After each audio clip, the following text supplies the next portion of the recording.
I'm not a product of my circumstances. I'm a product of my decisions. Stephen Covey. It does not matter how slowly you go as long as you do not stop. Confucius. Hi, my name is Jay Firmino and welcome to the Modern Sage channel. Please hit this like button and subscribe to my channel. Hit the bell button to get notified when I post new videos.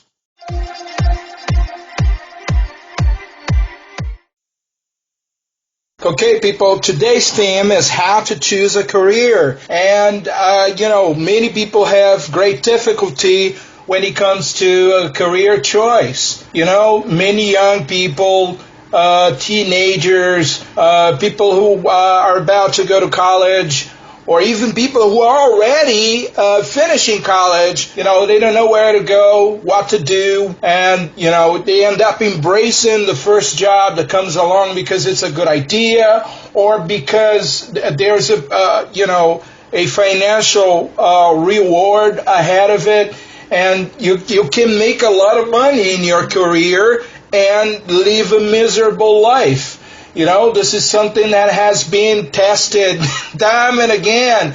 And, you have seen examples, countless examples of people who have chosen a job just to discover that at the end of the day, even after they bought the toys, the dream house, the dream car, they have made the trips, they have done everything under the sun, discover that their lives are miserable lives. And you want to avoid this kind of thing at all costs, right from the get-go, because you're able to find your dream job, the career that is right for you. And when I talk about dream jobs, I'm not talking about the jobs that you see other people having, and, you want to engage and go after the same path. If that's a genuine desire that you have inside of you, that's a different story. That's a horse of a different color. But if you look at a person having the, enjoying the advantages of working in a certain place, being in a certain position, and the only motivating factor for you to go after that is the, seeing that person in that position, it sounds like jealousy, right? There's no authenticity in this inspiration or aspiration or this thing that you have inside of you. But there is a way for you to engage in this discovery on your own, a genuine way. Yes, it takes some work. It's the same process as that of making a decision on your definite purpose in life, So let's get down to it. When people talk about passion, it sounds silly and naive, I know, but there is a lot of truth in it. The definition of passion, doing something for passion is doing those things that you immerse yourself in and time goes by and you don't even feel it passing by. You start it in the morning, you keep on doing it, you like it so much, and when you look at your watch, it's the evening, it's night, it's bedtime, and your folks are calling you to get something to eat, to have dinner, and you're still there doing whatever you're doing. Be that creating a software or playing video game, why not? Or painting or studying math equations, whatever. The route we have seen in the world is that the people take is that of finding a job that, pay them well, even though they hate it, and then they finance their passions. The majority of those people never does that. The moment you have to do things you hate, the things you love, the things you like, they disappear. They go, outside your radar, and they may disappear for good. Well, for me to be able to give you a perspective on this, career choice thing, let me illustrate it in terms of this tripod, passion, talent, and mission. Passion, talent, and mission. I always like to bring in this example of this client that I had. He was a medical doctor.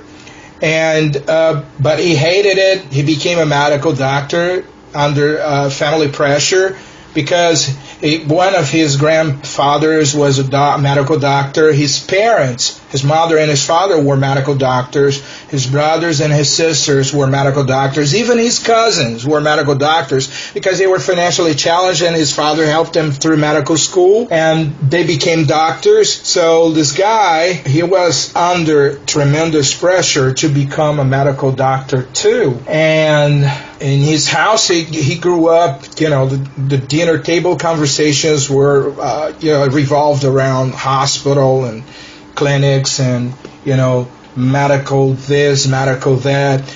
And these guys knew the Grey's Anatomy back to back. He said he was a straight A in science at school, in biology. He had never had a problem, with these science subjects. But his becoming a physician was not his original plan. He wanted to be a trader and an investor. He had a knack for understanding the stock market, something which his family didn't even want to hear about. They didn't want to know about it. When he came up with this conversation, the guy was shunned. He didn't have a chance. Yes, it was like he was really isolated in his family because, no one was in favor of his decision. And trading by nature is a lonely activity. You don't have a fellowship of traders, right? But the thing I want you to pay attention to is that he had the passion. What's his passion? His passion was trading and then investing. He knew what he wanted to do. He got interested in it and began to learn it, practice it, and take a course, do something. His learning this activity brought him the talent because, some people talk about innate talent. It may exist, I'm not sure, but I think talent is built by, passion, the liking, the interest in something, the studying of it, the learning of it, the practicing of it, and practice makes perfect. And then you acquire the talent. Take basketball players, take sports players, for example. They're nothing if they don't practice. If they don't train, they're mediocre. You can smell their bad performance before they get into the arena. Talent is acquired by knowledge, practice, dedication, because you have the passion for that thing that you're aiming at. I don't like being philosophical about anything. I love practical stuff.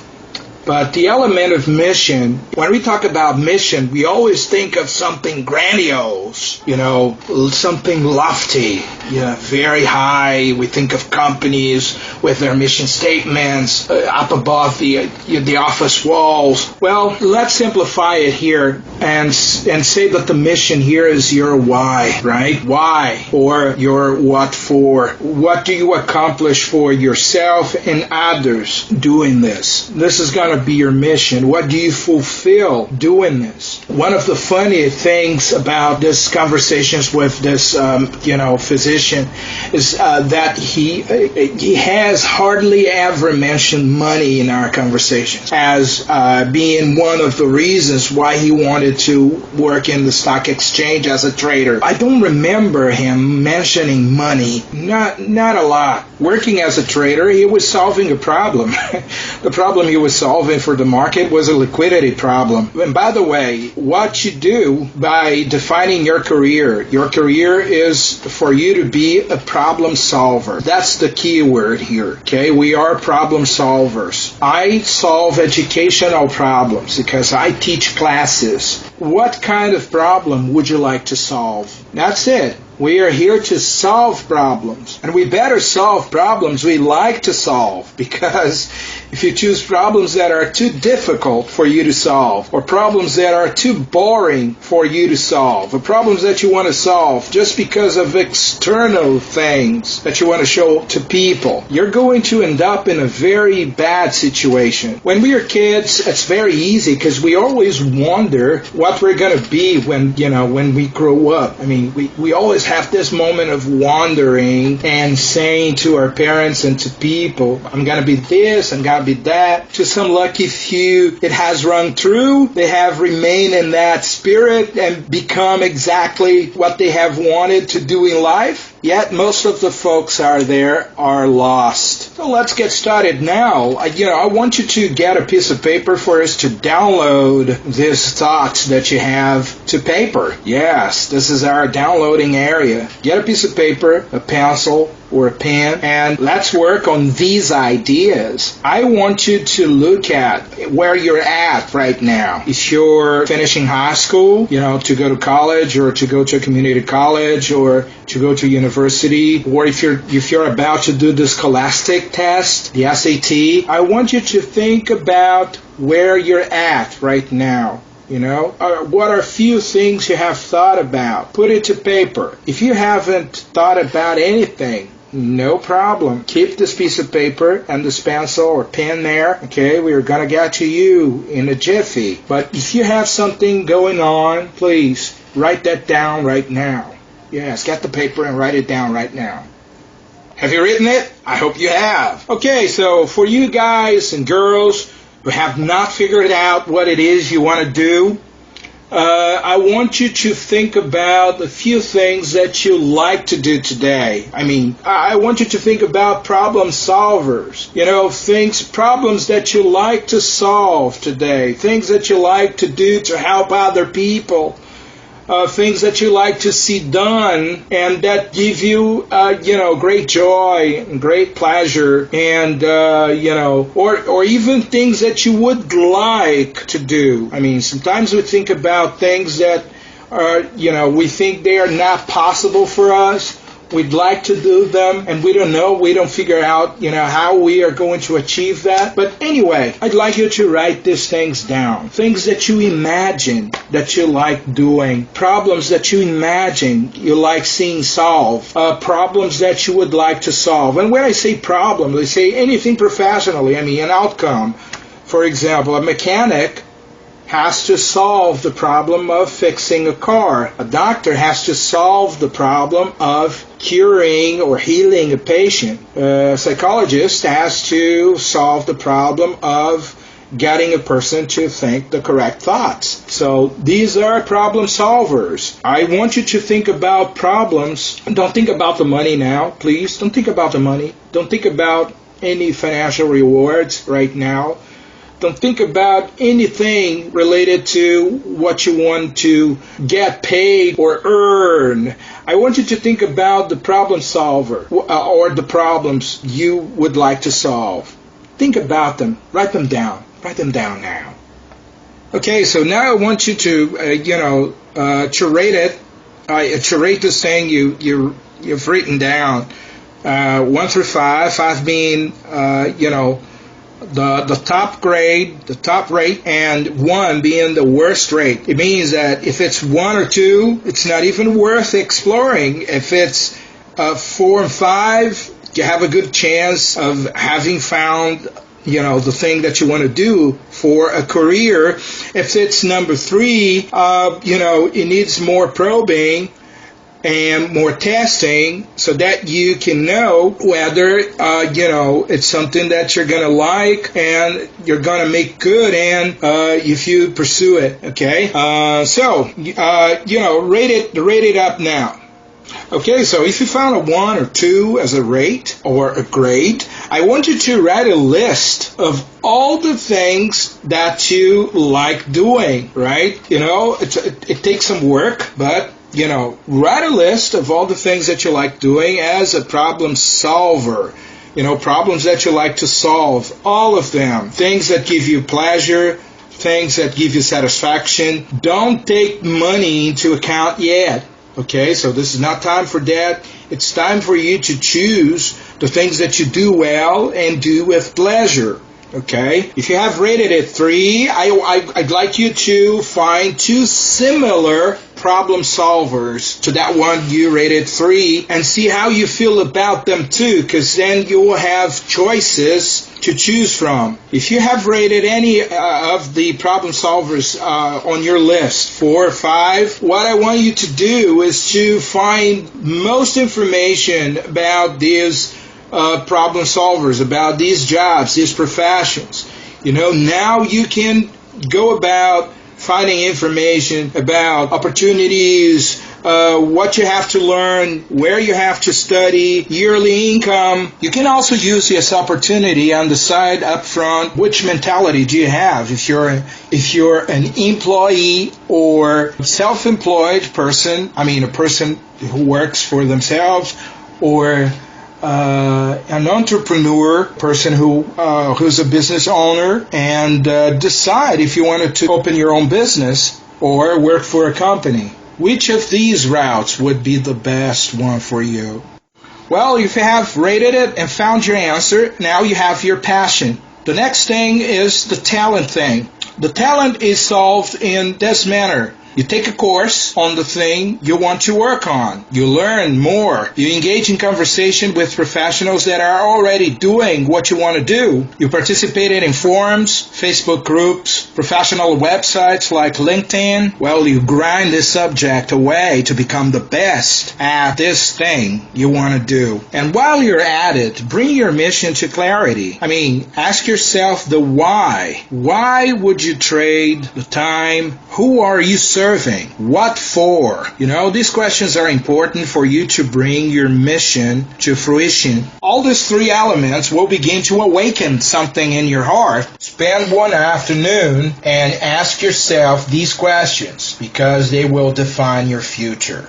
People can despise this little exercise and say that it's a bunch of foolishness.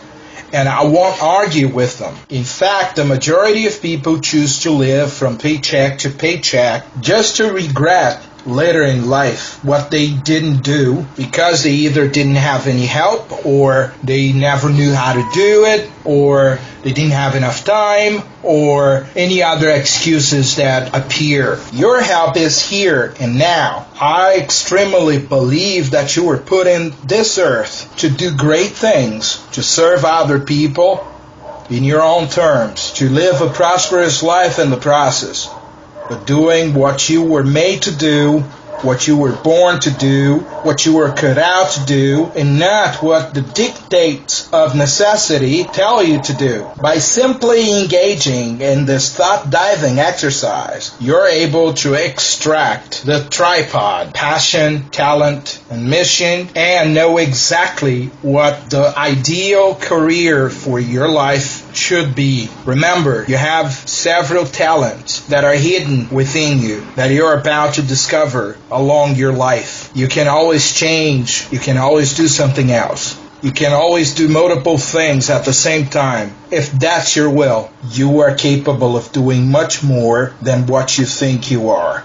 My name is Jay Firmino, and this is the Modern Sage channel. Please, if I have added value to your life, subscribe to my channel. Hit this like button. Hit the bell button to receive notifications for new videos. Thank you very much for watching. I'll see you next time. Take care. So long.